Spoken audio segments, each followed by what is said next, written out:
अस्सलामुअलैकुम नाज़रीन, KTTV की जानिब से मैं हूं आपकी होस्ट सैयदा महरीन फातिमा। आज हम वर्ल्ड चिल्ड्रन डे के हवाले से दी सिटी ग्रामर स्कूल के ओनर सर सलीम अहमद के घर आए हैं। अस्सलाम वालेकुम सर, कैसे हैं आप? वालेकुम अस्सलाम। सर, आप हमारे नाज़रीन को अपना तारुफ तो कराइए। जी बहुत शुक्रिया महरीन फातिमा। मेरा ताल्लुक़ दी सिटी ग्रामर स्कूल से है और मैं एक एजुकेशनिस्ट हूँ और मुझे अल्हम्दुलिल्लाह तकरीबन एजुकेशन फील्ड के अंदर तकरीबन 28 ईयर्स हो चुके हैं इस फील्ड के अंदर। सर, मैं आपसे पूछना चाहती हूँ कि जब आपने चलना और बोलना सीखा तो उस वक्त क्या कैफियत होती थी आपकी? जी महरीन फातिमा, आपने बहुत अच्छा सवाल पूछा आपने और इसका जवाब बिल्कुल सिंपल इसी तरह है कि बचपन में कुछ चीज़ें होती हैं जो यादगार होती हैं और बिल्कुल मेरा बचपन बिल्कुल उसी तरह जिस तरह आम लोगों का बचपन गुजरता है और बोलना उसी तरह सीखा जिस तरह आम लोग बोलते हैं। चलना बिल्कुल उसी तरह सीखा जिस तरह बच्चा एक चलता है और फिर ठोकर खा के गिरता है, बिल्कुल उसी तरह मैंने भी चलना सीखा। सर, मेरा आपसे सवाल है कि जब आपके वालिदैन आपको स्कूल छोड़कर आए तो उसके बाद उस वक्त आपकी क्या फीलिंग थी? अच्छा, मज़े की बात कि मुझे स्कूल जब मेरा फर्स्ट डे था, मुझे आज भी बहुत अच्छी तरीके से याद है कि मेरे वालिदा जो थे वो स्कूल छोड़ने नहीं गए, बल्कि मैं जो गया था मेरी अपनी विलिंग थी कि मैं अपने सबसे बड़े भाई जो मेरे सबसे बड़े भाई हैं शकील अहमद, मैं उनके हमरा गया और अपने स्कूल के एडमिशन का हमने वहाँ से आगाज़ किया अपने स्कूल का। एक और बात हम आपसे मालूम करना चाहेंगे कि जब आप क्लास 1 से क्लास 5 तक पहुँचे तो क्या कोई आपके साथ अहम वाक़या पेश आया था? 1 से 5 तक का जो एरा था जी, आपने कहा कि जी कोई इसमें अहम वाक़या था, तो उसमें कोई अहम वाक़या तो नहीं था, लेकिन एक चीज़ ज़रूर थी कि जब हमने अपना जो प्राइमरी सेक्शन का जो हमारे उस दौर में जो स्कूल हुआ करते थे, वो प्राइमरी स्कूल अलग हुआ करते थे और सेकेंडरी कैंपस हमारे अलग होते थे। तो मुझे वो कैंपस अपना छोड़ने का बहुत दुख हुआ था, क्योंकि मैंने अपना बिल्कुल जो बचपन के जो मेरे 5 ईयर्स से 5 साल जो थे जो मैंने वहाँ पर गुजारे थे, मेरी उन तमाम टीचर्स से बहुत ज़्यादा अंडरस्टैंडिंग हो गई थी और मैं उनका जो ख़ास तौर पे मैं अपने मेरे प्रिंसिपल थे, मैं उनका बड़ा लाडला था।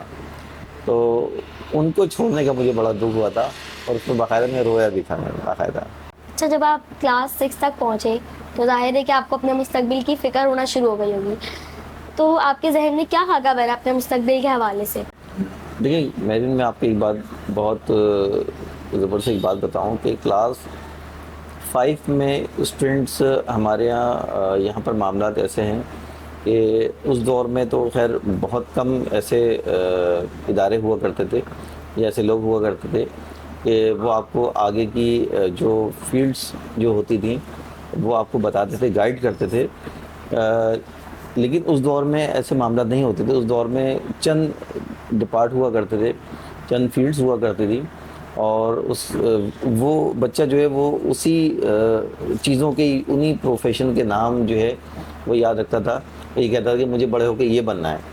लेकिन जो सीखने का और इम्प्लीमेंट का जो एरा जो होता है वो मैं समझता हूँ कि 9 मैट्रिक के अंदर जब बच्चा आता है तो उस टाइम पीरियड के अंदर जो है वो बच्चे को अपना माइंड प्रिपेयर करना होता है और वो सिलेक्शन करता है कि मुझे आया कि मेडिकल फील्ड में जाना है या कंप्यूटर फील्ड में जाना है या कॉमर्स के अंदर जाना है।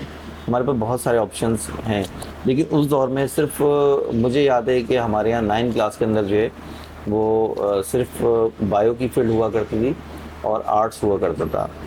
तो मैंने बायो की फील्ड मैंने सेलेक्ट की थी और जहन में मेरे ये था कि मैं डॉक्टर बनूंगा। लेकिन ये जस्ट एक मेरी एक थिंकिंग थी, एक ये कह लें कि घर वालों का प्रेशर था या ये कह लें कि वो एक प्रोफेशन होते थे कि जी मुझे डॉक्टर बनना है, मुझे इंजीनियर बनना है, मुझे पायलट बनना है, ठीक है ना। तो ये मामला हुआ करते हैं। लेकिन एक आगे के जो मामला थे वो मेरे जो लाइफ का जो टर्निंग पॉइंट था वो उसने मुझे बहुत ज़्यादा चेंज किया मुझे। और जब मैं आगे 9 में मैंने बायो सिलेक्शन की, उस दौर में कंप्यूटर नहीं हुआ करता था, और कंप्यूटर बायो सिलेक्शन करने के बाद हमने मैट्रिक जो किया वो बायो से किया। और उसके बाद जब आईटी का एरा जो है हमारे यहाँ स्टार्ट हुआ था, आईटी फील्ड यहाँ पर इतनी नहीं थी, कंप्यूटर्स का दौरा स्टार्ट हुआ था।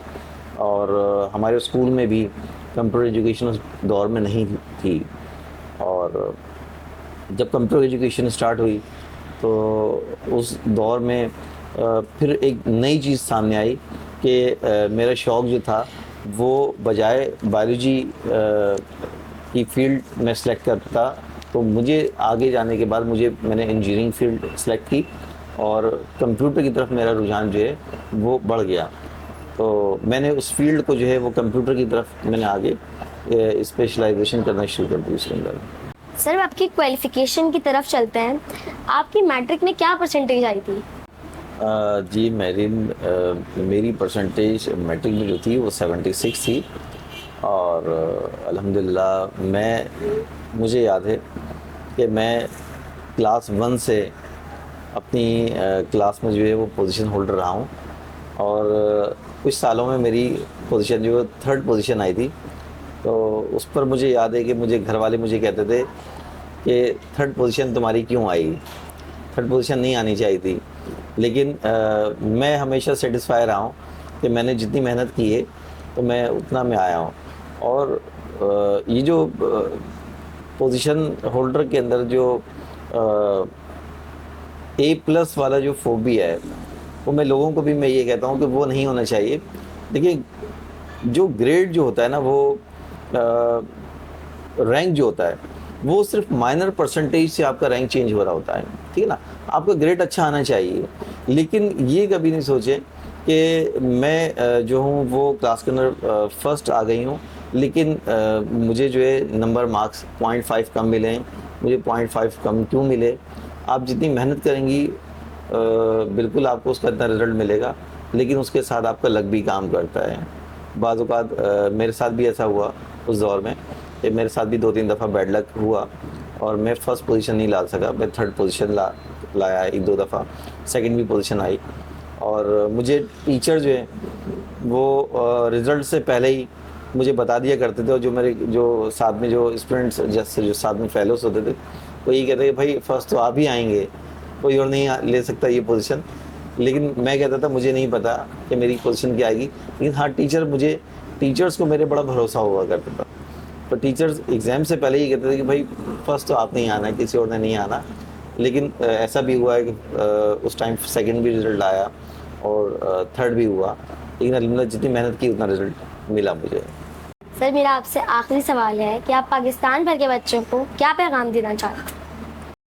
इस वर्ल्ड चिल्ड्रन डे के मौके पर मैं तमाम ख़ास तौर पर मैं अपने पाकिस्तान के जो हमारे बच्चे हैं उन बच्चों के लिए मैं मैसेज देना चाहता हूँ कि सबसे पहले तो आपका जो भी कोई उस्ताद है उस उस्ताद की इज़्ज़त करें, रिस्पेक्ट करें उसकी।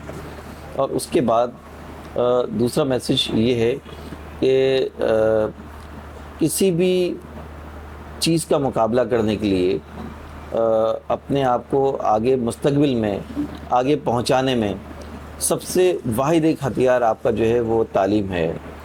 अगर आपने अच्छी तालीम हासिल की और उसका इस्तेमाल अच्छा किया तो आप दुनिया में किसी भी चीज़ का मुकाबला कर सकते। पैगाम के साथ अपनी मेज़बान सैयदा महरीन फ़ातिमा को दीजिए इजाज़त और हमारे चैनल को सब्सक्राइब करना नहीं भूलिएगा। अल्लाह निगहबान।